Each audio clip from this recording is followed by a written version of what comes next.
We are expecting a few more people to join us, but in the interest of time, we certainly should get started with the webinar and the content that you've all joined us to hear and listen to and participate in.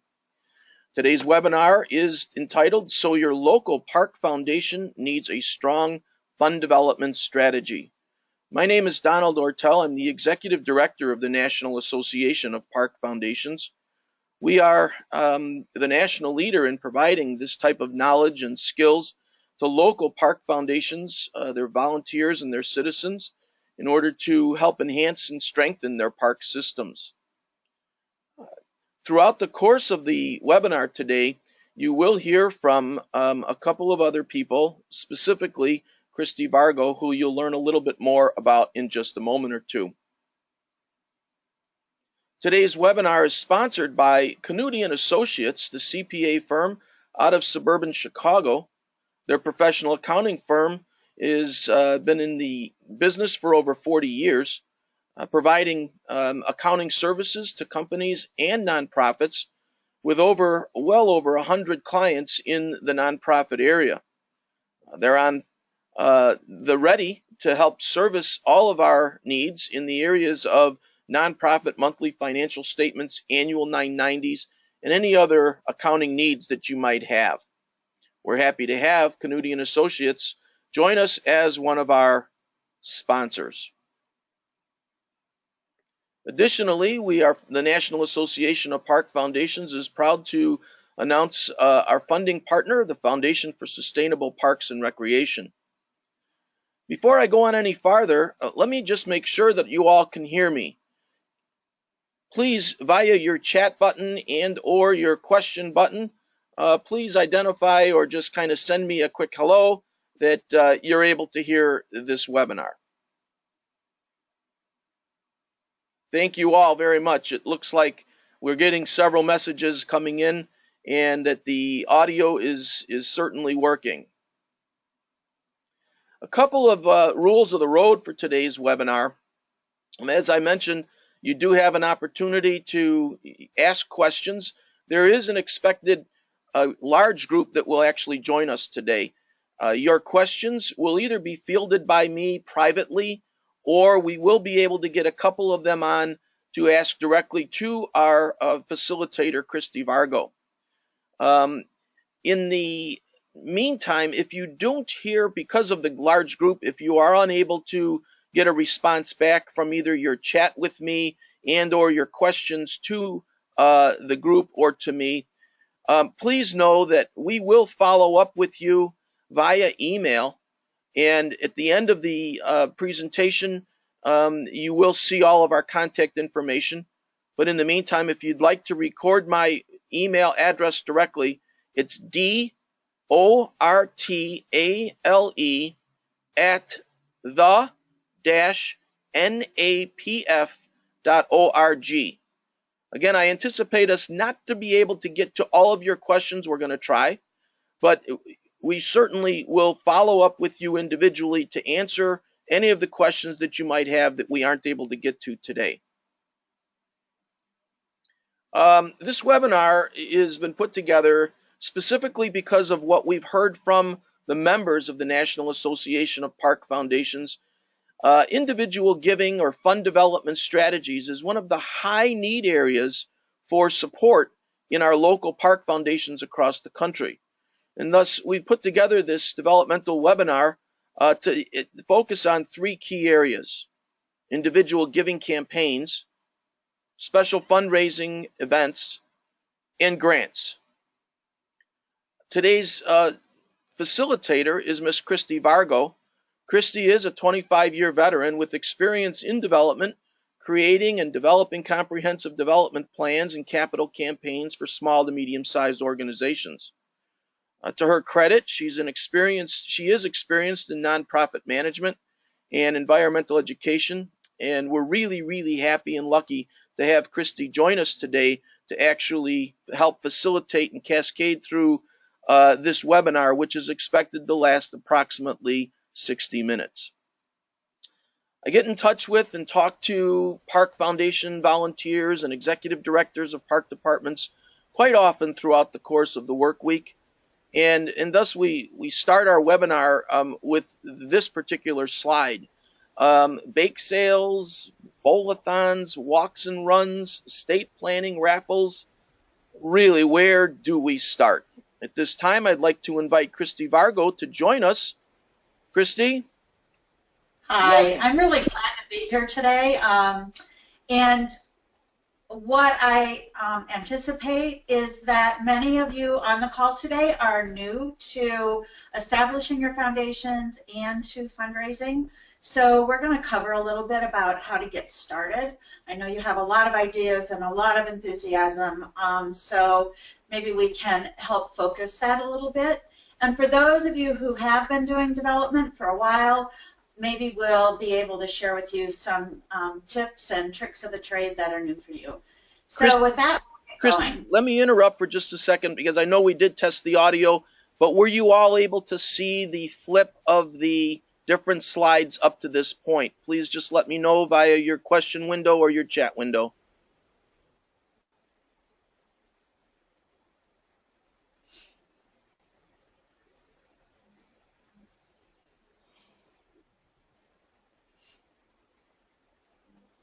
Waiting on a few responses.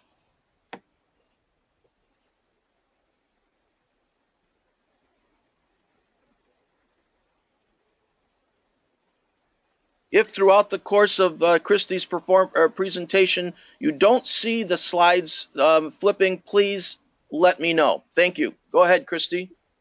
Okay. So today we're going to cover the components of a comprehensive fundraising plan with an emphasis on individual giving, and I'll talk with you a little bit more about why that is, where to start with the development plan and program, the board's role, the importance of evaluating the return on investment, and additional resources that can help you. Go ahead, Donald. There you go. So these are the components that I see as part of a comprehensive development program, and those in bold involve individuals. So there should be a board campaign, an annual giving campaign, and those are really where you start, board giving, annual giving. And then as you become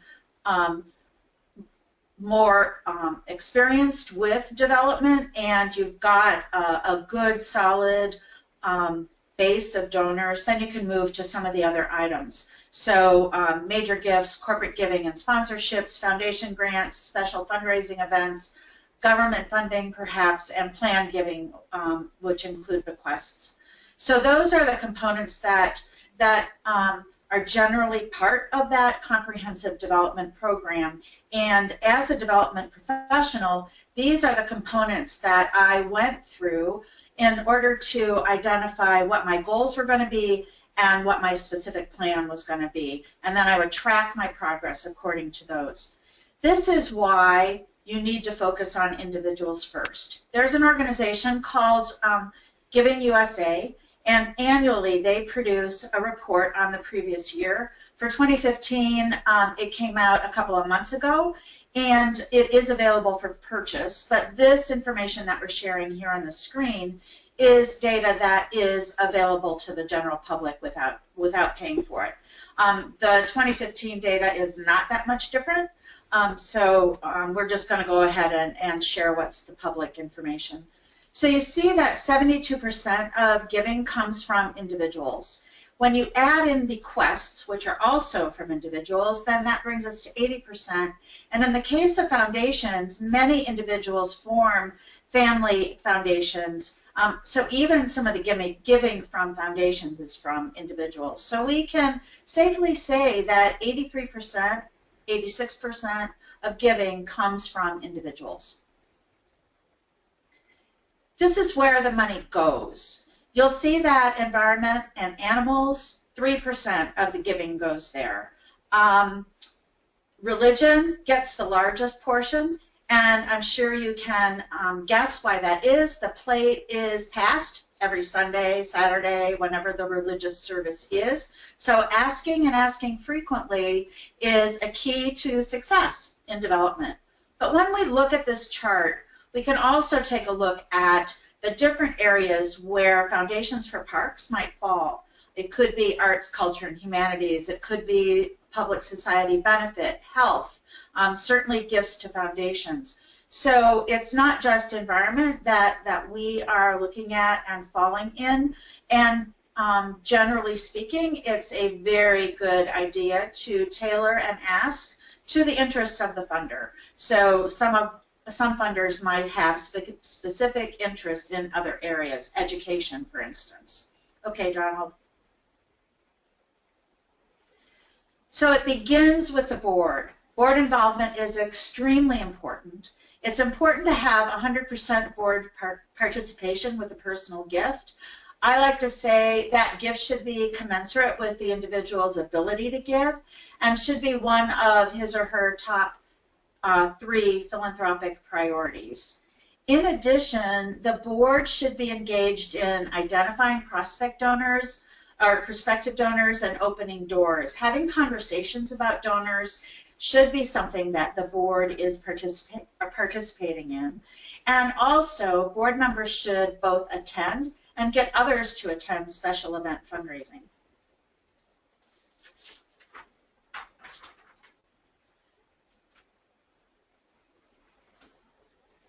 So let's start with direct mail appeals, and I'm going to give a shout out to Dr. Nathan, who is on the call today. He is the one who has done the webinars previous to this, and also has tremendous blogs that you can access through the National Association of Park Foundation websites. And Dr. Nathan has indicated the importance of starting your annual appeal with direct mail, and I concur with that. Here are some things that I think are very important to consider when you're putting together your direct mail appeal plan. Again, you need 100% participation from the board. That's a really a good step to take before you even go out with your direct mail appeal, so you can say the entire board has participated. Before you create the direct mail appeal, identify ways that you're going to be able to measure your return on investment, so that you have those measurable goals, whether that's the dollar amount coming in or the response rate. Think about how you want to be able to measure your success. Obviously, you're going to need a database of individuals, and if this is going out by mail, you need addresses. You need a budget, should identify what you hope to bring in, what your goal is, and what your expenses are going to be. If you have more than a couple hundred that you're going to be mailing to, a bulk mailing permit is a great idea. There's also a nonprofit rate that is a stamp, so it looks more like an official piece of mail as opposed to something that went out bulk. You need a compelling letter that's signed by a board member, perhaps even a major gift donor who can speak to why it's so important for them to support your organization. You need some kind of a response mechanism, whether that is a return envelope, direction to go to the website to make an online gift. Identify ahead of time what your systems are going to be, to cash a check, to process a credit card, to track your results, to measure your results, and very, very importantly, how you're going to get those acknowledgement letters out in a really timely way. 48 hours is a good rule of thumb. Also, cashing that check very quickly is important. So you need those systems in place ahead of time. And plan on doing your direct mail campaign 3 or 4 times a year. People are going to be positioned differently at different times of the year in order to respond to that request. And lastly, evaluate, tweak, and repeat, so that you're always looking at what has worked, what isn't worked, making adjustments, and moving forward. Major gifts. So once you have a good donor base and you get to know who your donors are, you're going to be able to identify folks who have perhaps more capacity than others, and you start to establish a very personal relationship with these individuals. And major giving is all about those relationships.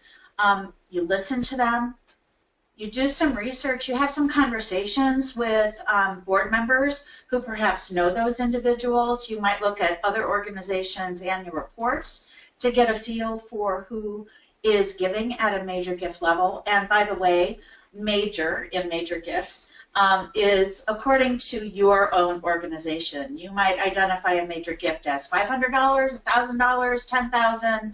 It really is where you are with your organization.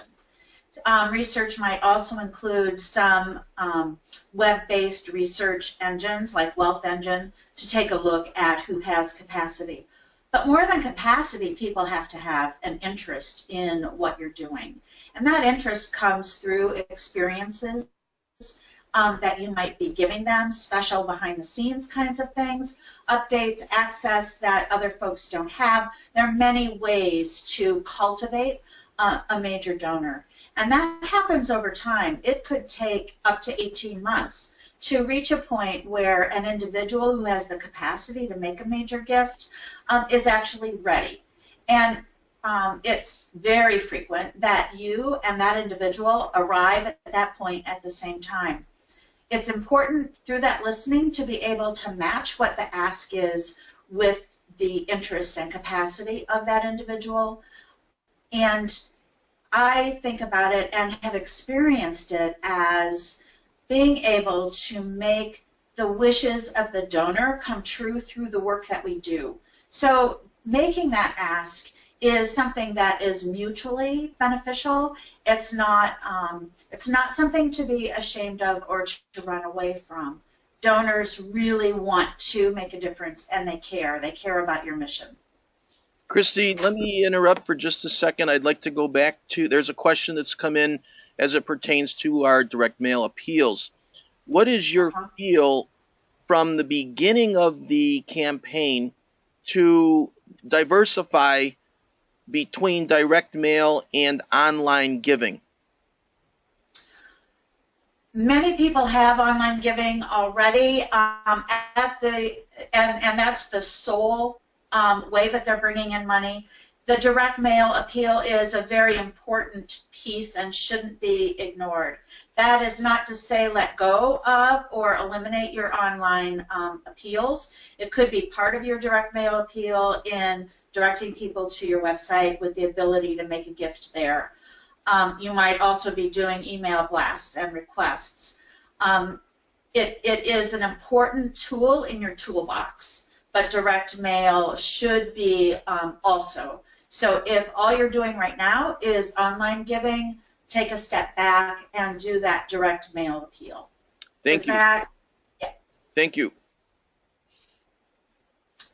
So this graphic speaks to how folks can move up your pipeline. Membership is a great place to start. Once you have that membership in place and that membership database, that is the group that you can approach then for an annual gift. And again, as you get to know those folks who are making annual gifts, some will emerge with the capacity and the interest to be major gift donors. And ultimately, your donors will work toward the planned gift area or the place where they want to make they want to put you in their wills or in their estate planning in some way in the form of a planned gift. Obviously, the numbers increase as you go up this pyramid in terms of dollars, but decrease in terms of the numbers of individuals. But this is your ultimate goal, to work people up. So who are your constituents and prospective donors? It's very important that you start to build that database. So it could be your members, park visitors, program attendees, having conversations with board and staff and folks who are within those circles, park volunteers themselves. Research shows that volunteers have a greater propensity to give to the organization that they're volunteering for than those outside of the volunteer circle. Many times the folks who are making gifts to your foundation are going to cross over into other conservation and environmental organizations. So again, you might take a look at some of those annual reports that are out there. And then special event attendees are another way to build that database. And so we have fundraising events. I approach event fundraising with tremendous caution. They take a whole lot of time and energy. Sometimes they're very expensive to put on, and the return then isn't as great as it could be if you spent your time and energy in cultivating a major gift donor, for instance. So know the reason that you're putting on a major event. Is that to raise money? And if so, what does that look like? Or is it to bring friends into the organization? And both reasons are very legitimate. If you are doing fundraising, even if you're doing it for fundraising, you need a mechanism to capture the contact information for those who are attending the event, and you need a follow-up plan. It's best to go with one signature event, again, because of the time and energy that goes into event fundraising, and to make it anticipated by the community so that they know that it's coming every year. It's something that you build up to. Sponsors are really where you make the money, is my experience. The ticket sales, auction, those kinds of things will pay for the event itself, and it's in those corporate sponsors that you bring in where you're really going to see the revenue. Make sure that you develop that budget in both time and dollars, and that you have a way to evaluate your return on investment. Go ahead, Donald. Christy, how important is it to, obviously we've talked a little bit about the individual giving campaign and the importance of it.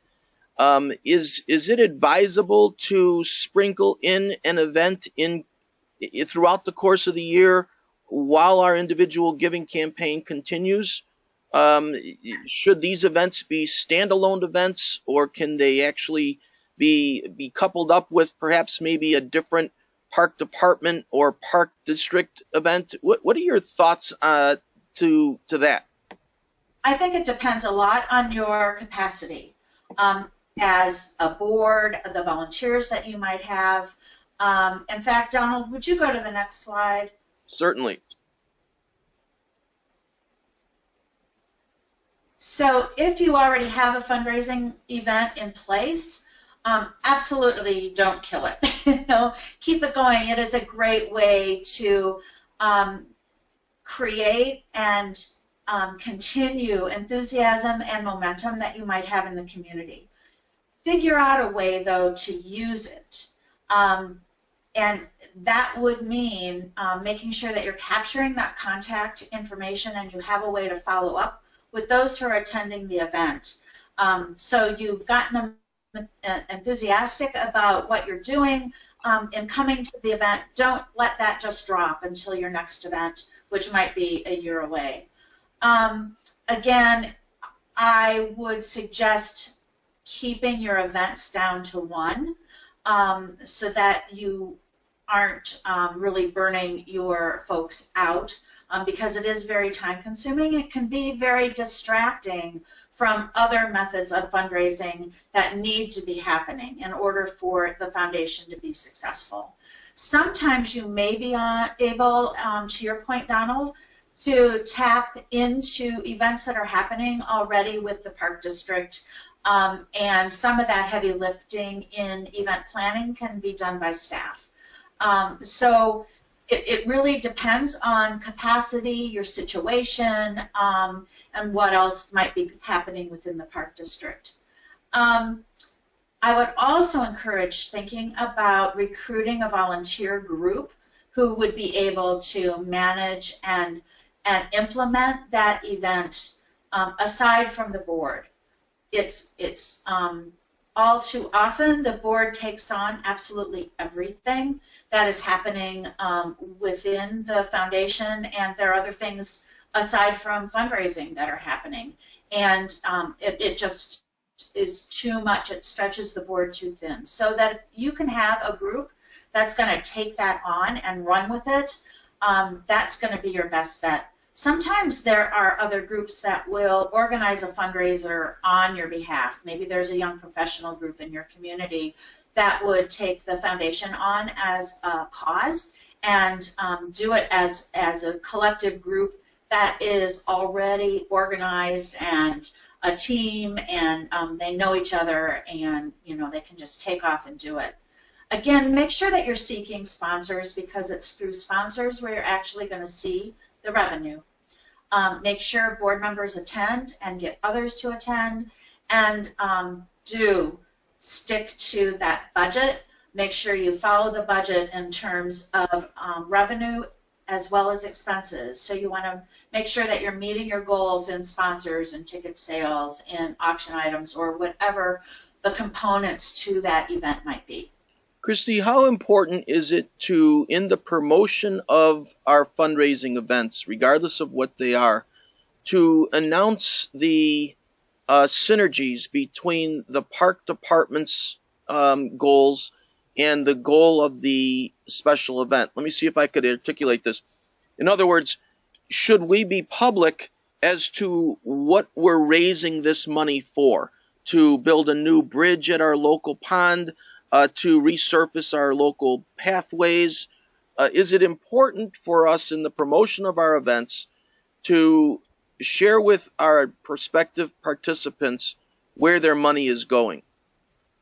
That is always helpful, especially if it can be tangible like that, yes.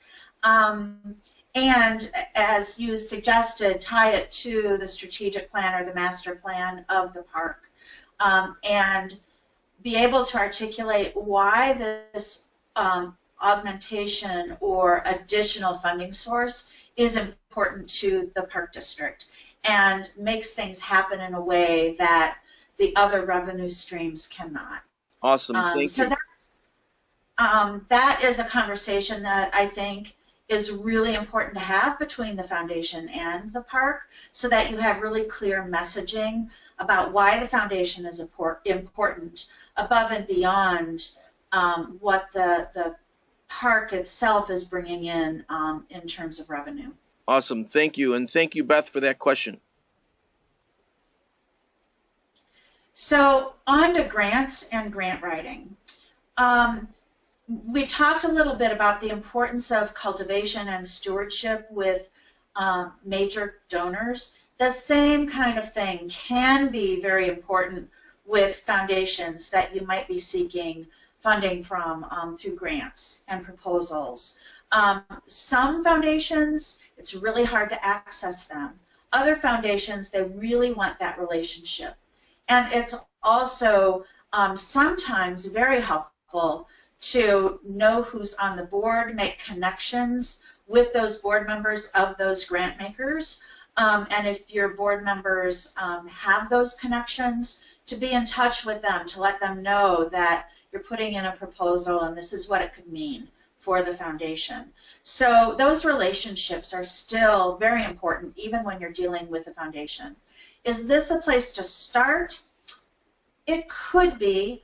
Again, I go back to the importance of individuals in that comprehensive plan that you have, and the fact that foundations are only 15% of giving in the U.S. So your greatest opportunity is going to be with individuals. It doesn't mean you don't seek grants. It's just not where I would encourage you to start.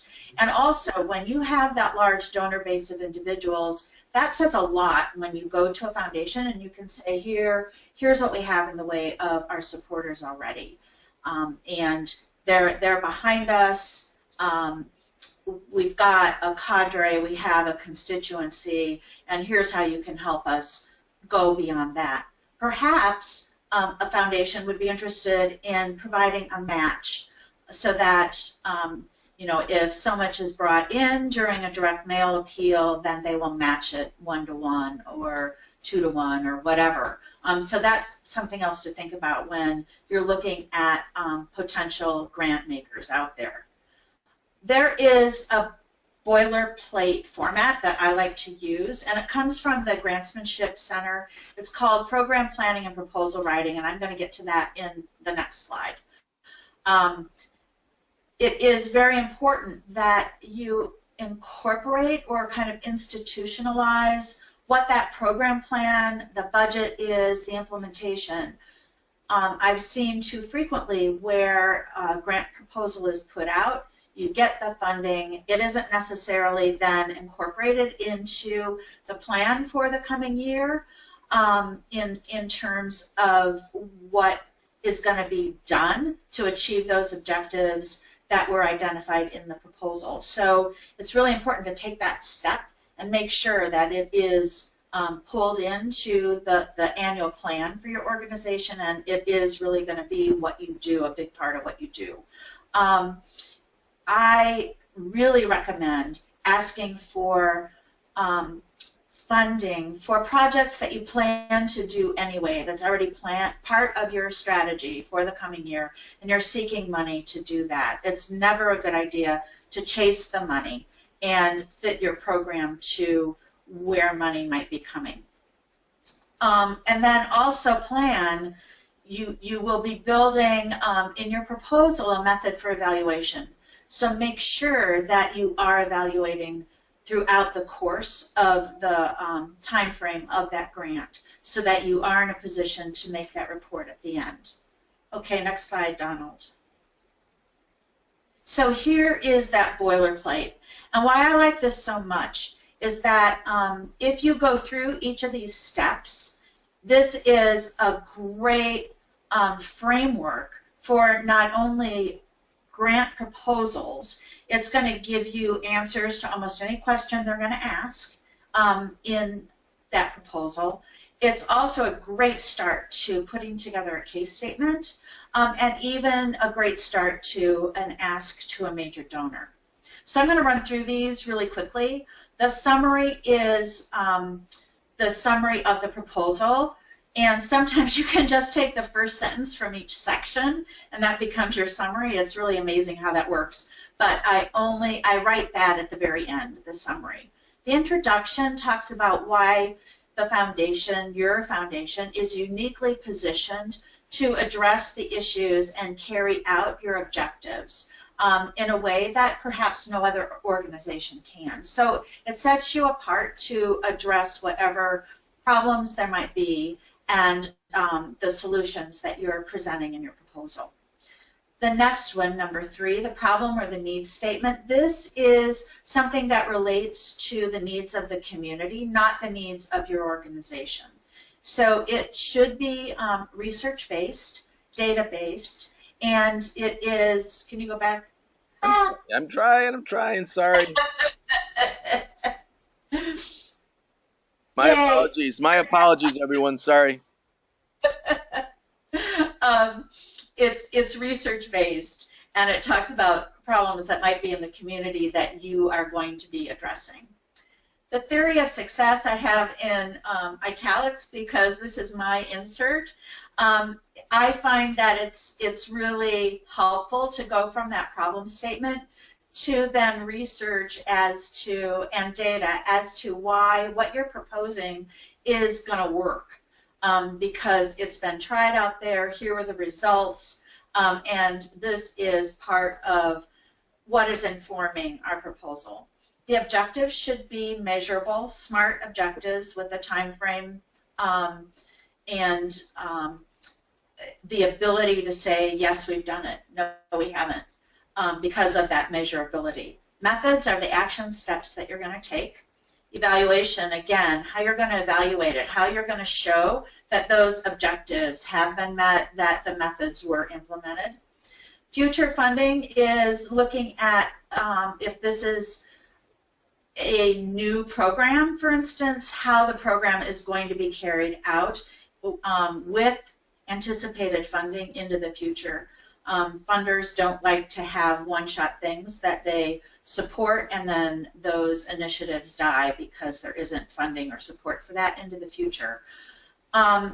This area might also include if it is a large project and the funder is being asked for only a piece of it, who the other supporters might be and what your process is and progress in getting that money in, or where you are in proposals to those other funders. And the budget is the budget for the project. And that might include carving out specifically what this particular funder is being asked to support. It depends on how that RFP is or the application form. Okay. Now we move on to donor recognition. We're moving through this really quickly. 101 in an hour, 45 minutes maybe. So it doesn't end with the gift, as you know, I'm sure. We need to be putting out topic appropriate and very timely acknowledgement letters, thank yous. And what I mean by topic appropriate is that if your ask in the letter is to support XYZ, the acknowledgement needs to address that, not A. So frequently these letters are written and are kind of mass produced. So just make sure that your acknowledgments are up to date and reflect what the ask is. You might have giving levels that you've identified, and make sure that that is identified ahead of time. Everybody is really clear on it, and those giving levels might call for different levels of recognition. So if somebody gives $50, they might get this. If they give 100, this. Think about NPR and their campaigns and some of the premiums that they offer based on the level of giving. It's a good idea to have thought through a gift acceptance policy and have an actual policy or guideline for recognition, so that you've thought through, like, what if somebody wants to donate land? Now that would be a decision that would be made by the park district. But a piece of art, I mean, how are you going to determine when to accept a gift and when not to? And it's also possible that the donor is not an organization that you want to be affiliated with. So have those conversations and go through that process ahead of time. Are you going to have some kind of a recognition program that in and of itself is a fundraiser? Bricks, stones, benches, trees, other naming rights if you're thinking about building improvements or new buildings, capital. That's a whole different ballgame. So I'm not going to read through all of these, but here are some other thoughts and ways to recognize folks, not only naming rights and recognition on the website, but it could be as simple as a board member picking up the phone and thanking a donor, not an ask, just, hey, Joe, we got your gift. We so appreciate it. Thanks for your ongoing support. I know you've been really committed to the parks over the years, and we so appreciate it.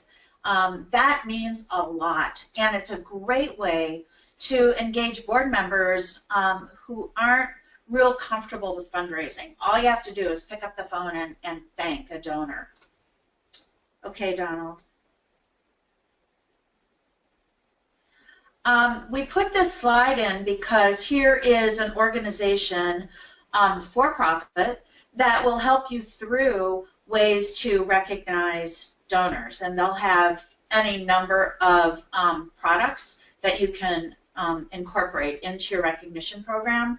But another reason is for this slide is that here is an organization that is supporting NAPF, and including it in this slide deck is a form of recognition in and of itself.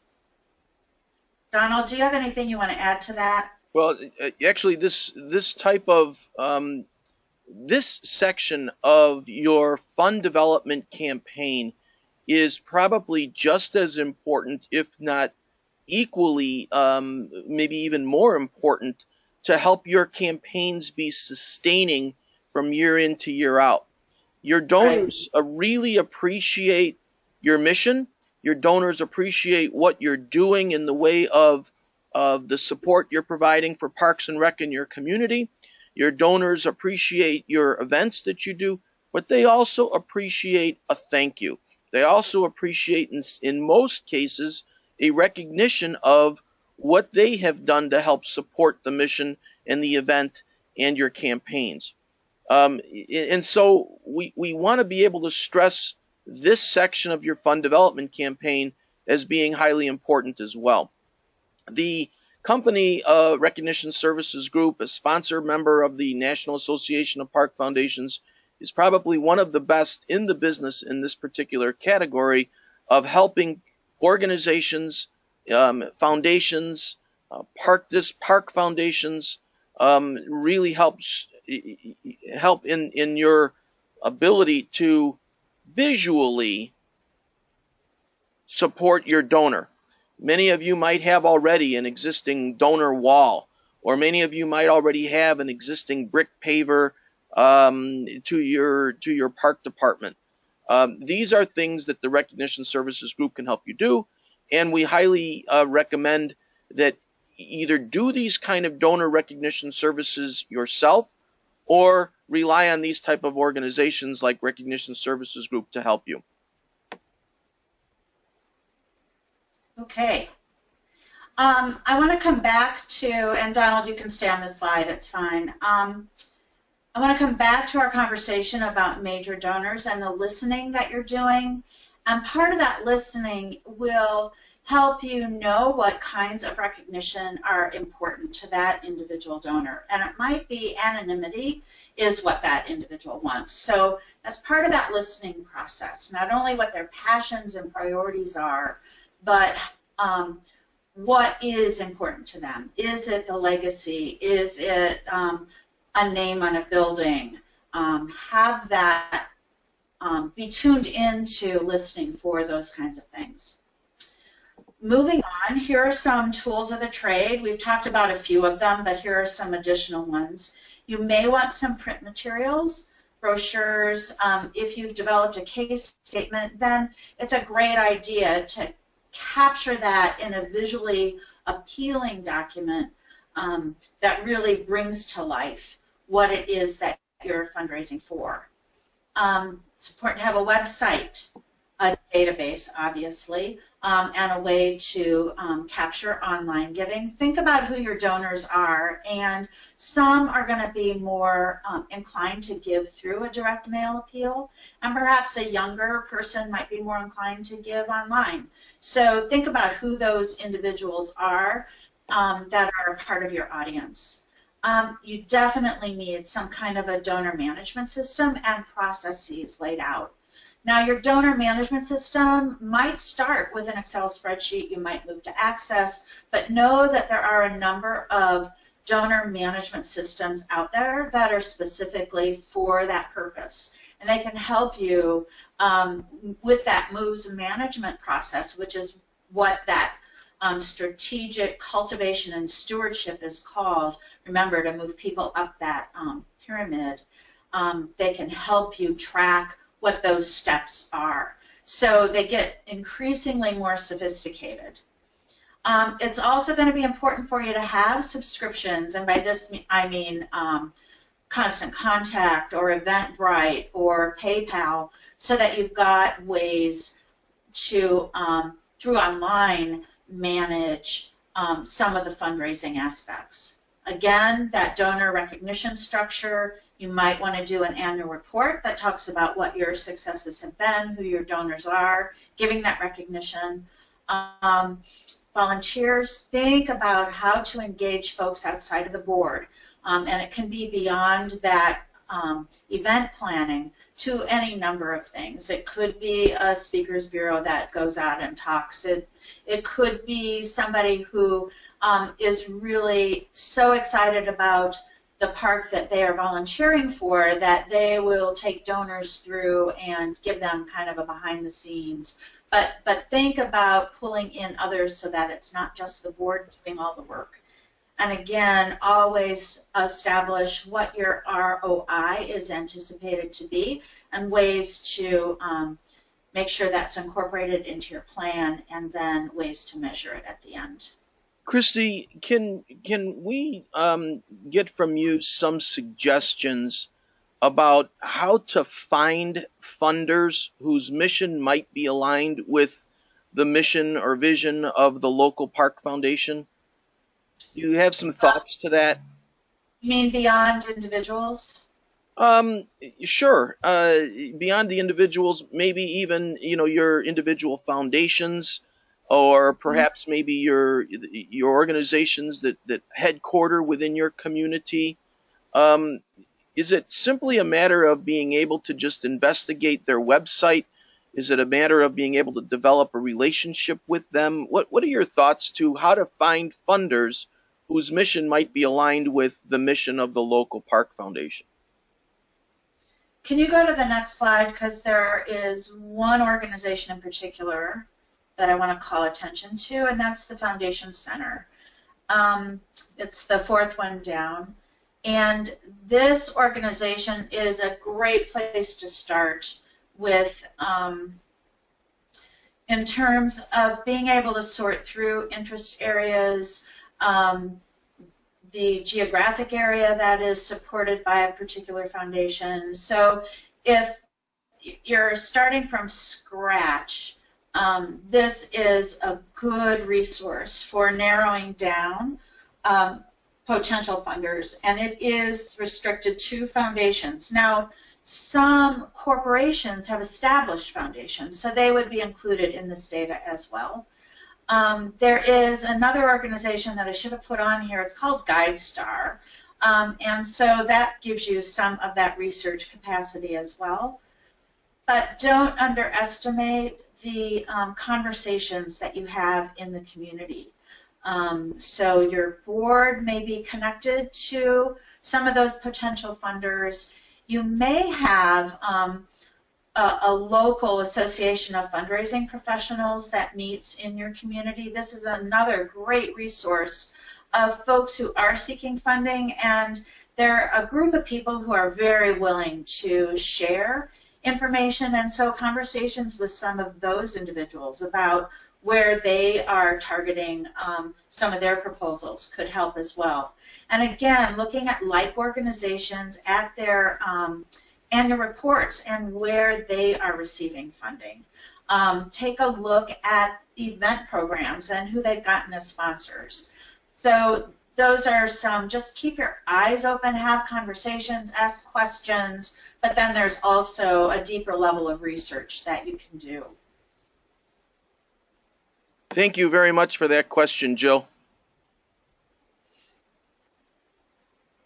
Ladies and gentlemen, I want to say thank you so much to Christy for her insights and her willingness to deliver and facilitate this webinar.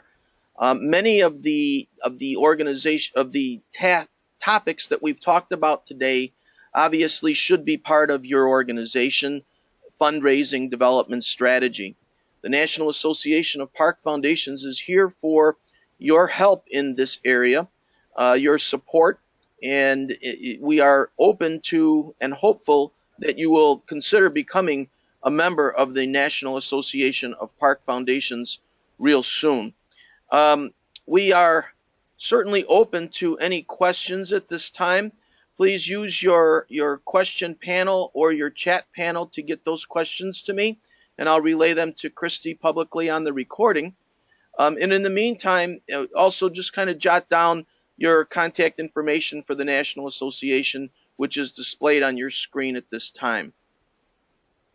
Donald, I wanted to add that this slide deck is going to be made available to the participants today. Is that correct? That is correct. We will have the slide deck available as well as a complete recording of the webinar today.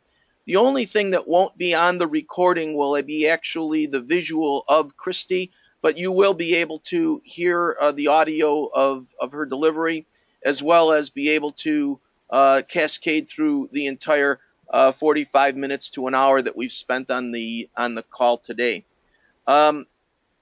We hope that you have enjoyed this webinar, and we also hope that you'll be receptive to replying to the evaluation that we will send out hereafter. It is our anticipation that we will in the future hold additional webinars. Please watch your emails and your notices for not only the additional webinars, but also the additional topics. If indeed you are planning on going to the NRPA conference in October in St. Louis, please watch for notices about how you can connect with the National Association of Park Foundations there. We are excited about the opportunity in the future, not just for your effectiveness in your local park foundations, but also for the National Association of Park Foundations being part of the conversation to help strengthen our local park foundations across the country. I'm looking at the slides, I do see one question that has come through. And yes, Jeff, we will be able to get a copy of the PowerPoint. It'll be featured on the website at the National Association of Park Foundations in the not too distant future, certainly within the next 2 or 3 days at the most. We'll work with our webmaster to get your slides put out.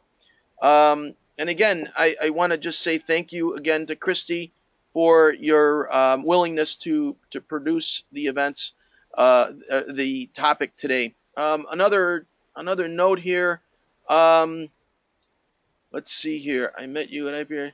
We have an antique park setup, notice discussion, the plan, and Megan, I'll get back in touch with you individually via email to answer your question. Once again, ladies and gentlemen, thank you so much. This concludes our webinar for today. Christy, do you have any closing comments? Good luck. Have fun with it. It really can be a great deal of fun, matching the interests of donors with the needs. And remember that you're helping them make their dreams come true too. Thank you all very much. Those of you that might have asked questions here at the end, I will do my best to get back in touch with you with your individual answers. If you don't hear from me, please email me at dortale@the-napf.org or call me at 630-965-1000. Thank you all. Have a great day and continue to make a difference in your community.